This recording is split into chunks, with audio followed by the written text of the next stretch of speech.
What's up, guys? Welcome to Comic Basic List, where we try to unravel everything we know about comic books in 10 minutes or less. I'm Joel, and today's list: 10 DC characters that need their own movie right now.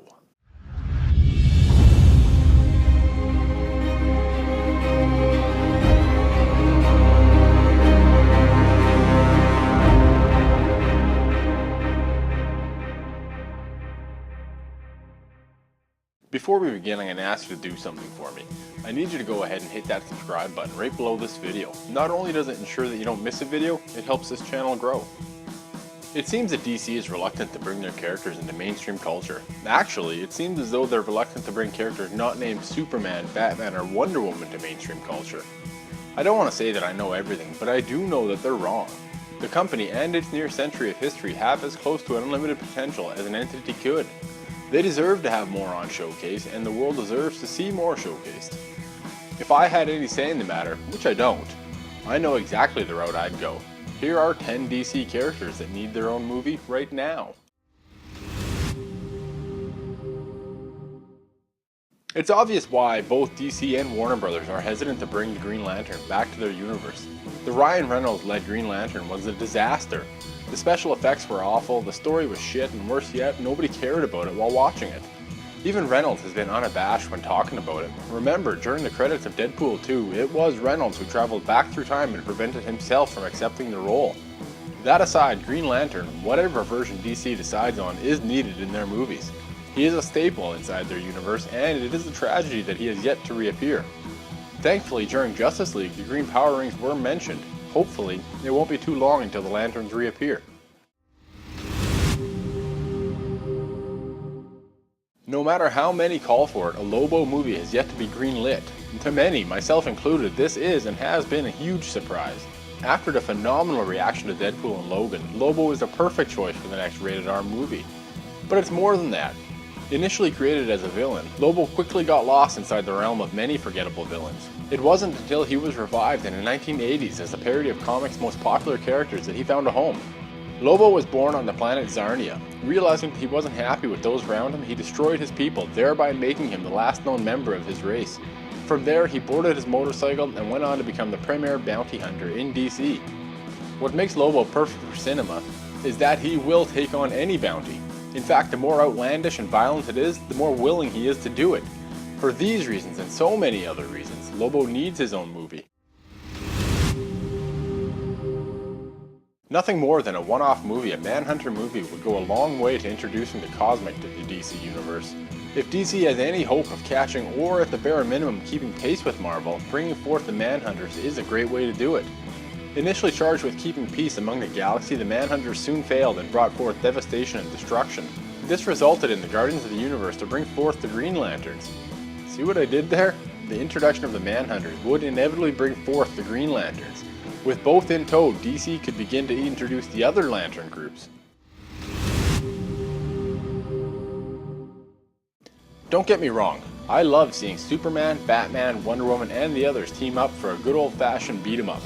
What I don't like is DC's reluctance to call upon their other leagues.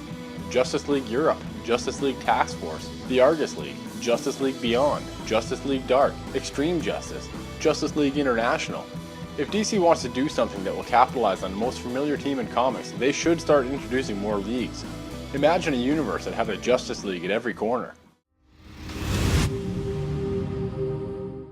There is so much uncertainty surrounding Henry Cavill and his role as Superman. He says that he plans to reprise his role in whatever format Warner Brothers needs him to.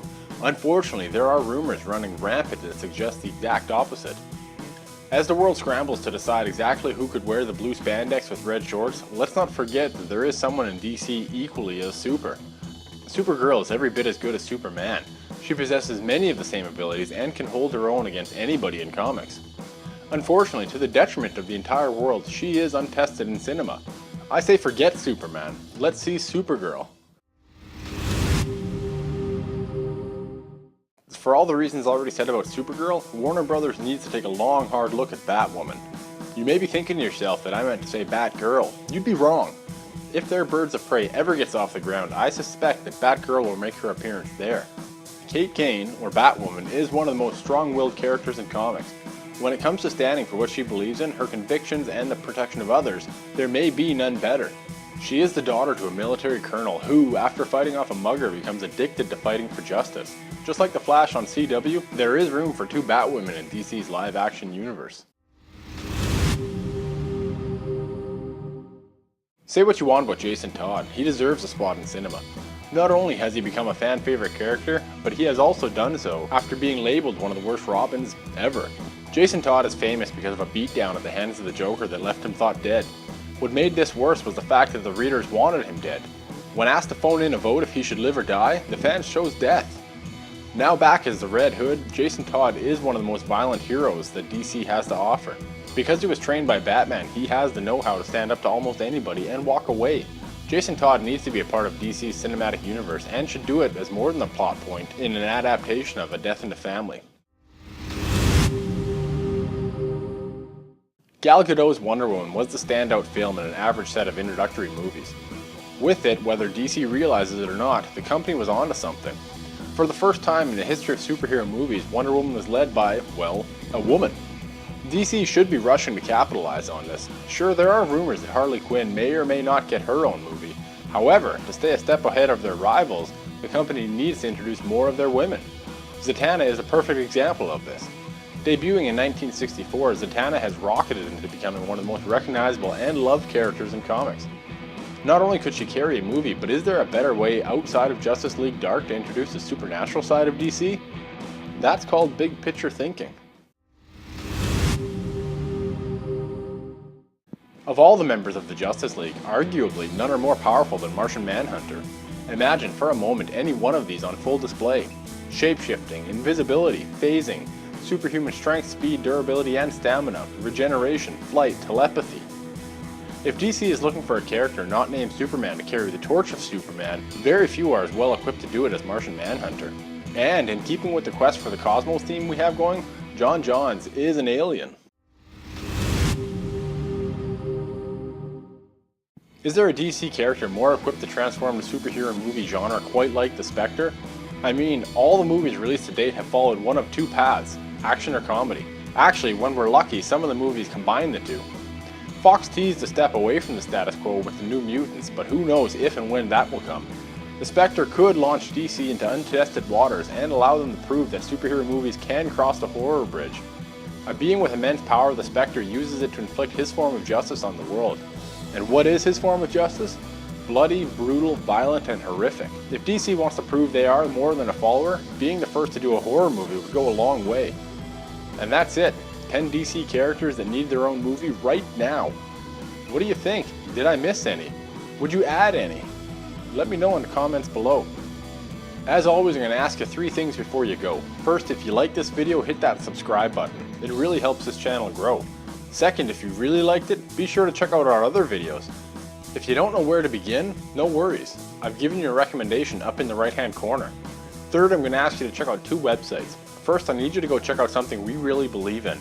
It's called Comics for Cause, and you can find it at www.comicsforcause.com. The link is in the description. Comics for Cause is a global initiative created by us here at Comic Basics that sees the distribution of comic books all over the world to children who need them most. Check out the website, and if you can, I encourage you to help us. Second, I need you to check out Comic Basics, of course. Comic Basics is the parent company to this YouTube channel, and it has more information than we can cram into any of these videos. You can find it at www.comicbasics.com. The link is also in the description. Thanks guys, and we will catch you next time.